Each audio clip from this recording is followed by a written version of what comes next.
We all know as parents and as working parents, we want to create good habits that are lasting for our children, but we also, we've got to be realistic. Meghan Markle re-emerged with what can only be described as a highly staged, deeply hypocritical appearance, alongside a visibly uncomfortable Prince Harry, in a carefully timed interview designed to land just hours before Princess Catherine's pre-planned birthday message. If you're able to share some of that, I would love to hear it again too. It's all stored up here.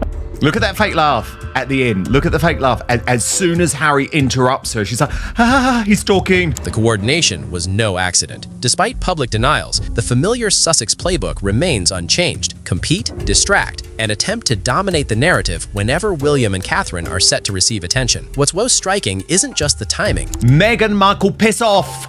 If there is one person in the world who I do not need lecturing me about the fact that I need to have a laugh, it's you. Meghan's plastic surgery, good lord. But the tone. This appearance wasn't about substance, it was about positioning. While presenting themselves as champions of mental health, the undercurrent was unmistakable. Grievance, rivalry, and a continuation of a long-running campaign against the Prince and Princess of Wales. The strategy may be predictable, but that doesn't make it any less revealing. So of course, what does she do and what does Harry do? Compare big tech companies to drug dealers. Yeah, the big tech companies that she's working with and plugging her crappy products with constantly. Watch. With staff gone, finances strained, and multiple ventures faltering, the pivot was inevitable. Rather than accountability, the response was deflection, redirecting blame outward. In this case, that meant likening major technology platforms to drug dealers, despite relying on those very platforms to promote personal brands and commercial products. The contradiction couldn't be clearer. At the end, look at the fake laugh. As soon as Harry interrupts her, she's like,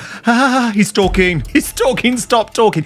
Then the most humorless woman in the world encourage us all to just have these deep, guttural belly laughs, something. The moment Harry attempted to speak, the tension was palpable. The interruption was immediate, followed by a forced laugh that felt more performative than spontaneous.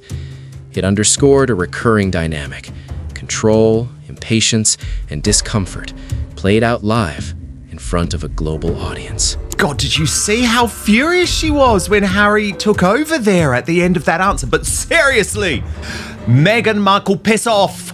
If there is one person in the world who I do not need lecturing me about the fact that I need to have a laugh. The moment Harry attempted to speak, the tension was palpable. The interruption was immediate, followed by a forced laugh that felt more performative than spontaneous. It underscored a recurring dynamic: control, patience, and discomfort, played out live in front of a global audience. Did she? Do you notice that? Which we're very proud to be a part of, Harry.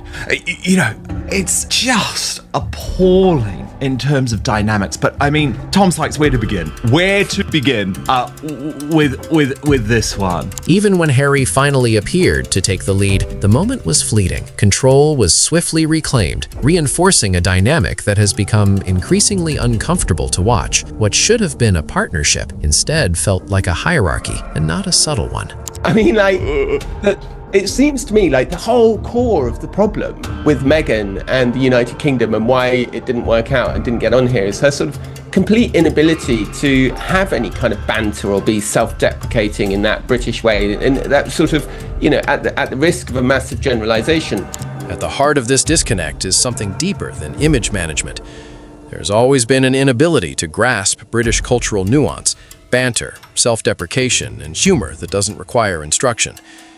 Despite years of exposure, cameras, and carefully curated content, there has never been evidence of the spontaneous warmth now being preached. Demanding authenticity from others while failing to display it oneself only sharpens the contrast.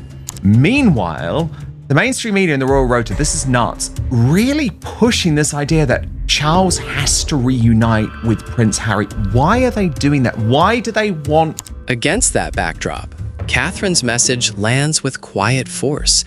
It doesn't compete, it resonates. It reflects gratitude, survival, and perspective, shaped by lived experience rather than performance. The difference is not just stylistic, it's foundational. One message seeks attention, the other earns it.